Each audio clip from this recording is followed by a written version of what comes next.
오늘은 이 할례에 대한 이야기로 우리 함께 은혜 나누고자 합니다. 오늘 말씀 마지막 부분을 보게 되면 부르심 그대로라고 이렇게 적혀 있습니다. 이번은 우리가 살아가는 모습 그대로 머물러 적응하라는 뜻이 결코 아닙니다. 내 형편이 어떠하든지 고통스러운 가운데 있을지라도 거기에 만족스럽지 못할지라도 주님의 부르신 그대로 살아야 한다는 것입니다. 믿는 자들이 믿지 않는 자들과 다른 점은 그 자리에서 그리스도가 주 되심을 고백하며 감사하며 살아가는 그 기쁨을 누릴 수 있기 때문에 믿는 자라고 할 수 있는 것입니다. 주부는 주부로서, 학생은 학생으로서, 직장인은 직장인으로서 하나님과 함께하는 그 모습 그대로 산다는 것, 그것이 정말 믿는 자들의 모습이다라고 이렇게 이야기를 하고 있죠.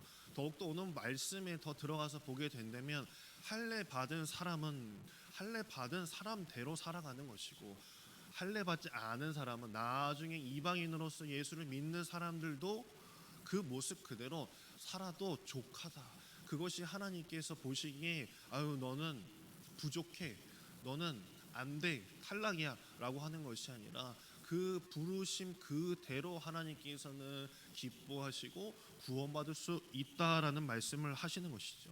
오늘 이곳에 모인 저와 여러분도 머물고 있는 그 자리가, 맡고 있는 큰 사명감 있는 자리가 부르신 대로 은혜 주시며 채워주시길 간절히 소망합니다. 오늘 말씀 28절을 보게 되면 이 할례에 대해서 이야기를 하고 있습니다. 할례를 받은 사람들이 할례를 받지 않은 것처럼 행하지 말라라고 이렇게 이야기를 하고 있죠. 좀 요 부분들이 상당히 여러 번 읽은 부분이지만 헷갈리기도 하고 이게 도대체 무슨 뜻일까라고 구분하기 어려운 경향도 있습니다. 18절에 무할례자가 되지 말며라고 이렇게 이야기합니다. 할례를 받았어요. 그렇죠. 여기는 다 성인이시니까 할례를 받았는데 할례를 받지 않은 자가 되지 말며, 이게 무슨 말을 하는 걸까요? 벌써 표피는 다 걷어냈잖아요. 그렇죠? 표피는 벌써 다 뜯어냈어요. 성기에서. 그런데 그렇지 않은 사람이 되지 말라라고 이렇게 한다는 것은 도무지 이해가 되지 않는 부분입니다. 이 그레코 로마 시대, 이 그리스와 이 로마 시대에서는요, 이 할례라는 것이 이 유대인들과 비유대인들과 로마 시대의 사람들과 유대인들을 구분짓는 것이었습니다. 이 유대인들에게는 이 아브라함 때부터 표피를 걷어내는 것은 하나님과 백성 간의 이 언약의 표시죠. 그런데 이 로마 시대에는 이 표피를 걷어내는 것은 누구를 상징하는 것이냐? 노예를 상징하는 것입니다. 이 그리스의 이 그림들을 보게 되면 성기를 되게 중요하게 그려냅니다. 그런데 이 노예를 뜻하는 그림에서 보게 되면 성기를 살짝 휘게 하거나 모양이 좋지 않게 만드는 것을 볼 수 있어요.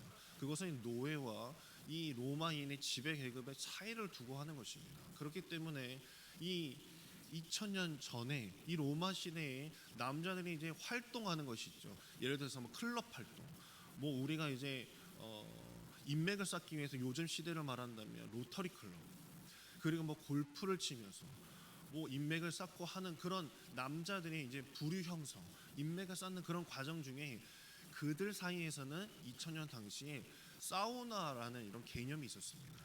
이 로마 시대에도 이전에 보면은 역사를 보게 되면 이런 것이 있죠.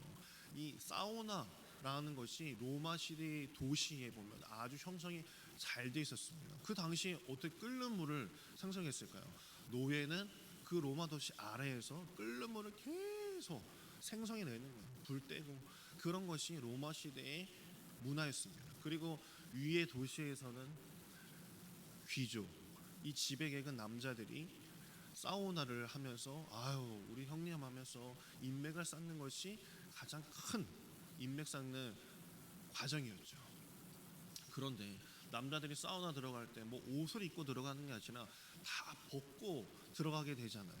그러면 당연히 성기가 노출이 되기 때문에 그들 사이에서는 저자는 어떻게 된 자인가 라고 여기기 시작을 한 거예요.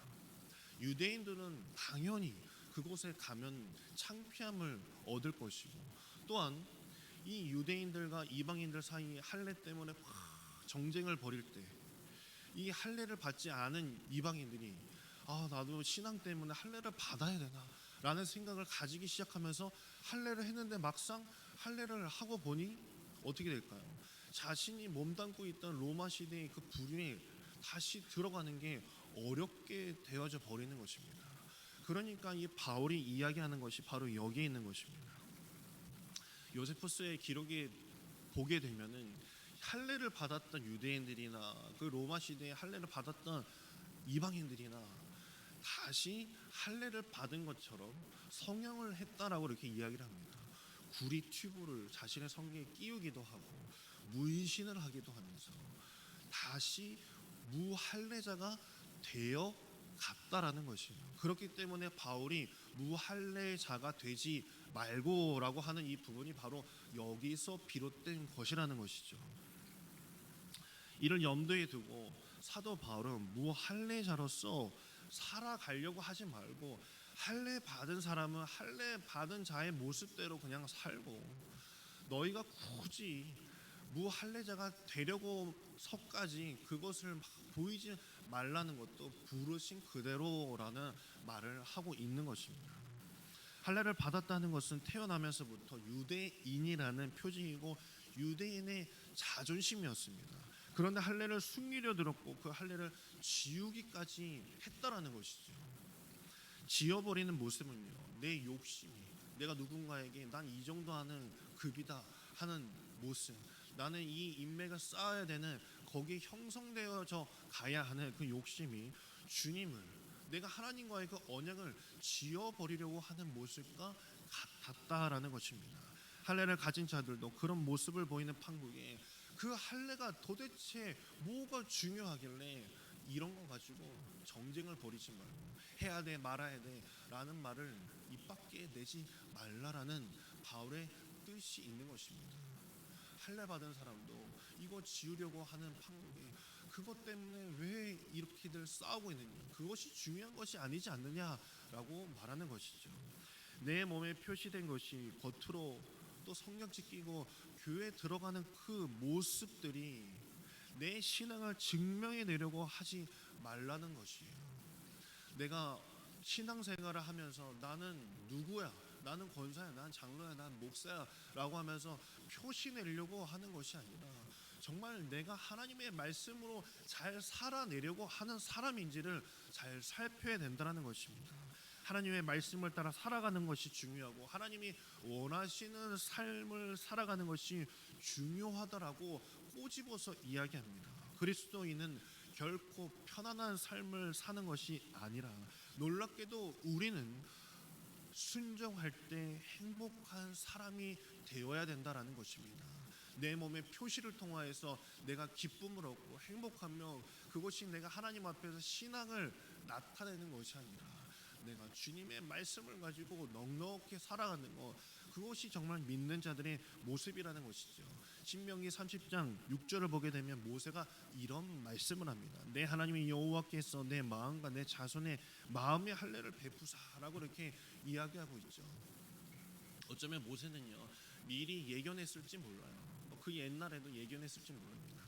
할례가 분명히 변질되어서 그것이 나를 증명하는 수단이 될 수도 있겠다 싶었을지 모릅니다. 그러면서 그 뒤에 이렇게 붙입니다. 너로 마음을 다하여 성품을 다하여 내 하나님 여호와를 사랑하게 하사 너로 생명을 얻게 하실 것이다 라고 말씀합니다. 할례를 했을 때는 분명히 너의 마음을 다하는 모습을 보여야 한다라는 것입니다. 그냥 겉모습대로 그냥 표피를 걷어내는 것이 너를 증명하는 것이 아니라 너의 마음을 쏟아서 주님을 섬기는 것이 진짜다라는 것이죠. 믿는 자들은 할례로 율법으로 하나님의 말씀을 증명하는 것이 아니라 무엇으로 증명할까요? 삶으로 증명하는 것입니다. 너의 마음의 할례를 통해서 너의 구습을 다 패해버리고 옛날에 가지고 있었던 악함들, 시기와 질투들, 그런 것들은 다 표피를 걷어내듯이 내 마음에서 다 잘라내고 주님을 만나기에 합당한 그 모습으로 살아야만이 주님께서 인정하시고 주님께서 기뻐하신다는 것입니다. 제가 초등학교 시절에 붓글씨를 배웠습니다. 붓글씨를 배웠던 이유는 여기 이금남 권사님 참 잘 쓰신다라고 제가 들었는데 저는 불글씨를 배웠던 이유가 제가 너무 글씨를 못 써서 어머니께서 제발 좀 잘 써보라고 불글씨 학원을 보내셨어요. 그런데 이게 뭐 어디 갈까요? 붓글씨도 막 이게 갈겨 써가지고 나중엔 다니지 못했어요. 그런데 거기 학원 선생님이 저를 보시더니 너무 안타까웠는지 본인이 이제 손을 이렇게 잡아주시는 거예요. 제 손이 있으면 제 손 위에다가 이렇게 잡고 이게 써주시는 거예요. 근데 늘 저는 혼났어요. 힘 좀 빼라고. 힘 좀 빼라. 야, 네 글씨가 네가 해서 하는 게 아니라 내가 하는 대로 좀 해봐라. 라고 하면서 손을 많이 맞았어요. 피아노 다닐 때도 저는 항상 손을 맞다가 잘렸거든요. 제 손에 힘이 너무 많이 들어가서 저는 살아가면서 신앙생활도 그런 것 같습니다. 내 힘이 많이 들어가는 것이 아니라 하나님께서 나를 붙잡으시고 나를 인도하시고 나를 써내려 가실 때 그것이 정말 하나님 앞에서 내가 순종하는 것이고 그것이 잘 사는 방법이다라는 것을 느낄 때가 있습니다. 내가 나를 스스로 증명하려고 뭔가 나를 잘라내고 내가 어떤 모습으로 치장하고 거룩한 모습을 더 씌우는 것이 아니라 정말 내 마음에 할례를 가지며 하나님 앞에 순종하는 그 모습을 보시고 기뻐하시는 줄 믿으시길 간절히 소망합니다. 오늘 이 자리에 오기까지 우리가 계획은 하였지만 주께서 역사하시지 않았습니까? 우리의 그릇이었고 우리의 생각이었다면 여기까지 올 수 없었을 것입니다. 하나님이 밀어주시고 하나님이 인도해 주셨다는 것을 믿으시길 간절히 소망합니다. 우리의 일상 속에서 하나님의 뜻과 계획을 의식하고 그리스도의 다스리심을 받아들이는 아름다운 삶을 사시는 저와 여러분 되길 간절히 소망합니다. 기도하겠습니다.